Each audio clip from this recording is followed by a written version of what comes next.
श्री ओमप्रकाश निंबाळकर जी. अध्यक्ष महोदय, थँक्यू. मी माझ्या लोकसभा मतदारसंघ माईक अध्यक्ष महोदय, यू स्टार्ट, आप बोलना शुरू करिए. हाँ. आपका माइक आ जाए.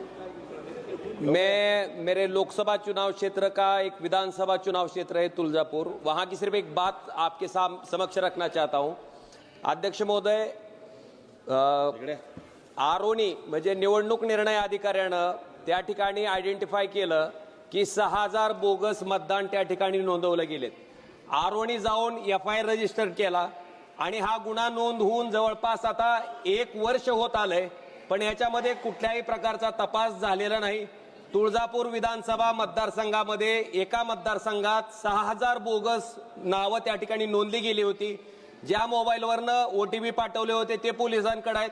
अध्यक्ष महोदय, विनंती इतकीच आहे की अशा पद्धतीनं स्वतः आरोनी फिर्याद दिल्याच्या नंतर FIR रजिस्टर्ड झाल्याच्या नंतर सुद्धा जर या प्रकरणात 6000 बोगस नावं कोण नोंदली ह्याच्या बाबतीत जर तपास होणार नसेल तर मला वाटतं ह्या निवडणूक प्रक्रियेला काही अर्थ राहणार नाही.